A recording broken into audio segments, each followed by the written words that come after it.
The child tax credit for providing $6,000 per child to families for the first year of a baby's life. One's in chat if you're a parent. Two's in chat if you want to be a parent. Zero's in chat if you have no kids. You are not a parent. How do you feel on this? The 600. So what she's saying is 6,000 for the first year. Then I believe it was 36 or oh no. I think she was saying 3,600, but I could be wrong. Okay, I was wrong. It's 3,000 here. The last item followed a suggestion earlier this month from Senator J.D. Vance, Ohio, the GOP vice president nominee, that the credit be raised from 2,000 per child to 5,000. Harris is also calling for restoring the Biden administration's child tax credit that expired at the end of 2021. Which raised the benefit for most families from $2,000 per child to $3,000 per child. Which that seems good. I believe they're aiming to keep that throughout. Do you like that front loaded bit, or you're cool with the credit? Oh, I feel like the credit is just good. I'm torn on the $6K for the first year. Why do you feel that way? As someone who doesn't want kids, I support this. It could do so much to help so many people. Oh, absolutely. I don't think you have to have kids to support the child tax credit. You just have to understand that that's our future generation. I don't want to see anyone in poverty, but especially kiddos struggling with food. Like, that's just so bad. That feels like such an easy thing to support, kids not being in poverty.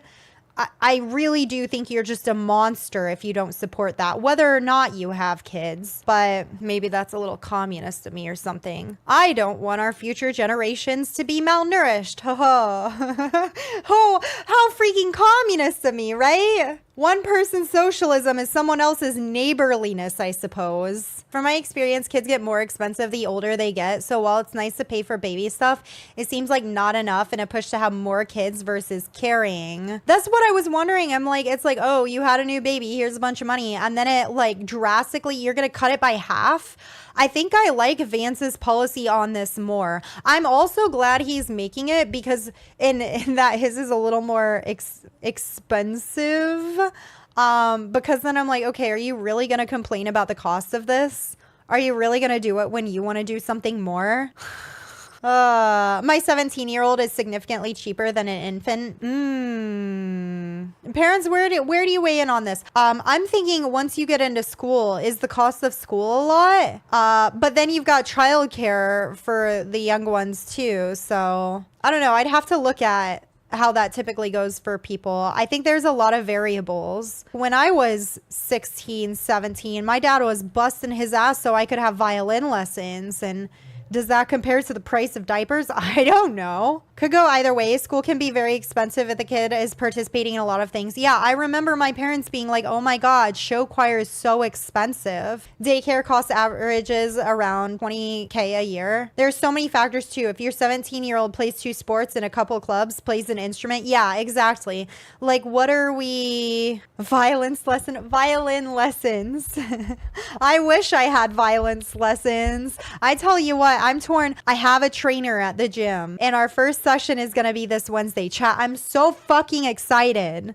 I'm so excited. And I'm still kind of like, man, maybe after this, if I don't want to continue, like if I feel like I've got my form down and stuff, I should get into like jiu-jitsu or something. What if you need to give your child a small loan of $1 million? Oh my God, listen. I do. I want to really make sure that kids have access to things like playing instruments, being in clubs. Hi, Editing Lumi here, and I wanted to start with thank you for everyone who came out and had this conversation. I really appreciate you giving your input. My position has shifted a little bit on this in that I know Kamala has given her reasoning for that first year of $6,000. The mindset being that people's incomes fall in that first year, particularly if they take time off of work for the kiddos, that maternity leave. I think that's pretty solid. I would strongly prefer that companies support paternal leave for both parents for the same amount of time. That also does well for gender equity within the workforce, but primarily, I'd say it supports families. When you have a new baby, it'd be good to have both parents there to support that newborn coming into the world. So while I would prefer the government make sure that companies are doing well and supporting families themselves rather than making the government take up the slack there, and make sure that we have parental leave for both parents that's paid, because any decent job should do so. If you're a company worth your salt, you would take care of your employees and make sure their families are cared for. With that being said, the government's picking up the slack that the companies do not take to there, unfortunately. And I think her reasoning for that being in the first year is pretty decent with that in mind. So while I agree with her on the 6,000, I have to say I also appreciate her just trying to full force bring back the child tax credit from the American Rescue Plan that happened in COVID. I want to acknowledge what happened recently. Just on August 1st, we had a bipartisan bill fail in the Senate. So the Democrats have been talking about this child tax credit vote that also, as NBC said, would provide some tax breaks for businesses. Democrats have been pushing this a little bit, talking about the bipartisan bill that failed in the Senate. And I think there could be several reasons that it failed, but one of them being that Republicans simply would not back it in the Senate. So NBC was reporting on this. They said Senate Republicans blocked a bipartisan bill Thursday to expand the child tax credit and provide some tax breaks for benefits, all but sinking it for the rest of the year. So keep this in mind. The news media is saying provide some tax breaks for businesses. I've heard this occasionally mentioned, but mainly Democrats have been messaging around the child tax credit. My assumption is that's because that's their part of the bill, whereas the Republicans took up the more tax cuts for businesses side of it. The vote was 48 to 44, with the vast majority of GOP senators voting against it. Democrats voted in favor with the exception of two independents who caucus with Democrats, Senators Bernie Sanders and Joe Manchin, and just 3 Republicans voted for it, Senators Josh Hawley, Rick Scott, and Mark Wayne Mullen. Bernie Sanders has been one of the key voices in pushing the left to genuinely talk about the working class. I'd say that some of Kamala's policies come out of his argument that she should be speaking more to the working class. So I wanted to look into why he wouldn't vote for this bill, because that's surprising. What he said, he put a statement out the day that it was shot down, saying, "I strongly support restoring the expanded child tax credit from the American Rescue Plan that reduced childhood poverty in America by over 40%. I cannot in good conscience, however, vote for the tax package that is being voted upon today. At a time of massive wealth and income inequality, we should not be giving tens of billions of dollars in tax breaks to some of the largest and most profitable corporations in America. Incredibly, this legislation would hand out a $2 billion retroactive tax break, each to Lockheed Martin and Raytheon, some of the most profitable defense contractors in the world. Further, at a time when artificial intelligence and automation threatens to displace millions of American workers, this legislation could provide billions of dollars in tax breaks to companies like Amazon, Google, Verizon, and Facebook to replace workers with machines or robots. 3 years ago, as a part of the American Rescue Plan, Congress passed an expanded child tax credit that put $300 a month per child directly into the bank accounts of tens of millions of families. This provision alone lifted nearly 4 million children out of poverty. The tax bill on the floor today is only 1/10 the size of the child tax credit in the American Rescue Plan and would only last for 3 years. When all is said is done, this bill would provide at least $3 in corporate tax breaks for every $1 in tax cuts for working families with children. This is not a good deal. So Bernie Sanders is, of course, looking out for the everyday working American and saying this is another tax plan that's going to screw over working class Americans while giving corporate tax cuts to the rich. While I personally really do want Democrats to support the working class, this isn't how I want to see them do it. While the Democratic Party is waving this in front of JD Vance as a way to tease him for not genuinely caring about the tax credit, which I completely agree with them on that, I also see them being willing to price gouge Americans. Taxes are important if we want to pay for government programs. And here they are willing to give huge tax cuts to billionaires while only giving a third of that to working class families and acting like this is caring primarily for families. That's concerning. Worse than that is the Republicans that would stand for those corporate tax cuts. So frankly, if Vance would have showed up and participated in the conversation saying, I don't want to vote yes on this because I disagree with the corporate tax cuts, that would be awesome. I would be very, very impressed. But I have to side with the Democrats here and say he didn't even show up for the conversation. He was too busy over at the border to come and even vote. And I tried to find a statement by him on it, and he hasn't made one, even though there's been pretty big criticism on him for not talking about it. If this issue is so important to you that you're willing to push out a policy of $5,000 a year and then say, well, if Congress will pass it, because that is the reality here. Both parties will be up against Congress and having to navigate getting that through Congress. I don't buy that he's taking it very seriously if he's not already there having those conversations with his colleague. How can we expect him to get anything done there?